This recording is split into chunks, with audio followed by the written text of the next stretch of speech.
Welcome to Fly Tying Friday here at Carp Country Northwest. Today we're going to be tying a carp bug fly. This is taken from the best carp flies, how to tie and fish them rather. You start at around the curve of the hook, work your way up to about the tip of the hook, and then work your way back down. I'm using rust brown thread for this. Once you cut off the tag end, make sure you double back and make sure the end is secure under the wraps. You then want to make sure that as tight as you can, you wrap your way up the shank of the hook. My wraps are not as tight as they should be because I was a bit off kilter, and instead of me being in front of the hook, it was the camera.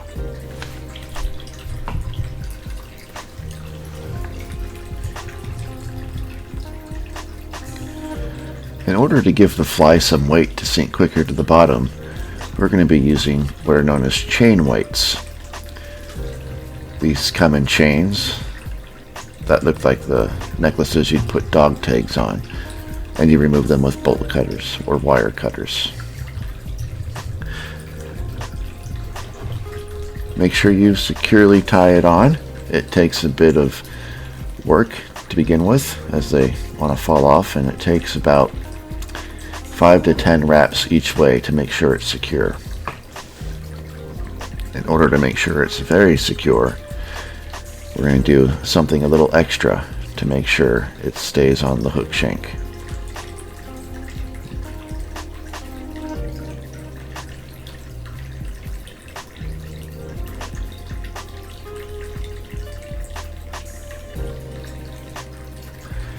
We're going to use Zap-A-Gap, basically an adhesive, to kind of glue it all together and make sure everything's nice and tightly secured. Oops! I had it on upside down. Thankfully it's still quite movable, and so now that it's the right side up, you can add some more Zap-A-Gap if you wish.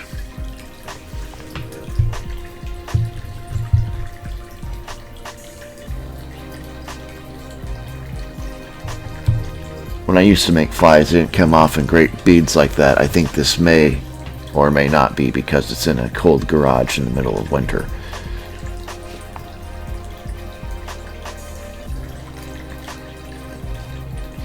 Resume wrapping the thread, mindful that because of the wrapping of the weights, you may be going the other direction. Now we tie on the tail, which is crawdad orange rabbit fur. I always have some trouble with this. I'm still learning.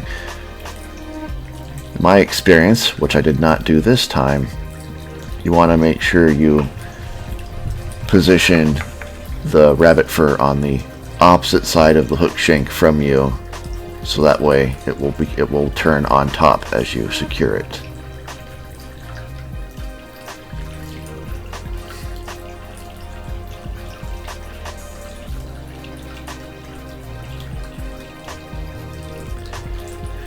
Next we have this fuzzy material. I forget what it's called. Well, I know what it's called, but I can't pronounce it. This next bit, because it was on the fly, I kind of messed up as well. But basically, you tie this on the hook shank after pulling some of the fuzzy fur off, and then you wrap it around the hook shank itself. Like so. In retrospect, I should have, after wrapping the end of it, moved the thread up to the eye of the hook, rather than doing what I'm about to do. Like some sort of noob, I suppose.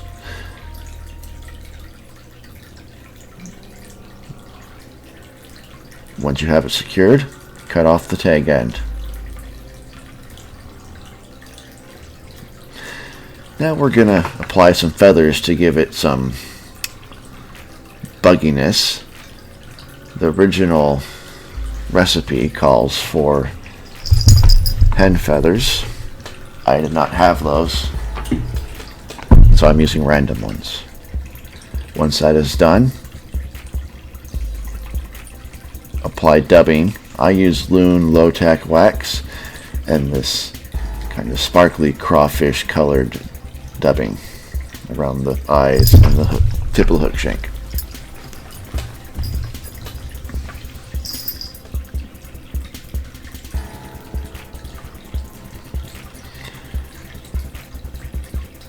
Once that is secured, use a finishing tool to give it a whip finish. This is one of the more difficult parts of tying a fly. It just takes some practice.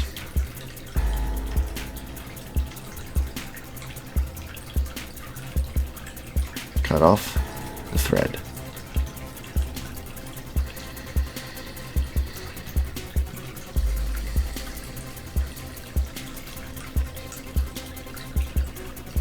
Apply some hard as whole head cement to make sure the knot stays. Again, make sure it doesn't come off in great loops like that.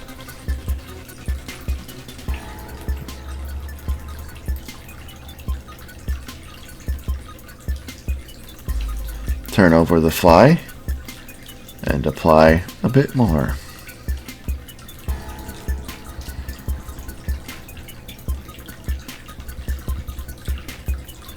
Again, it shouldn't come off like that. Do your best to make sure it doesn't.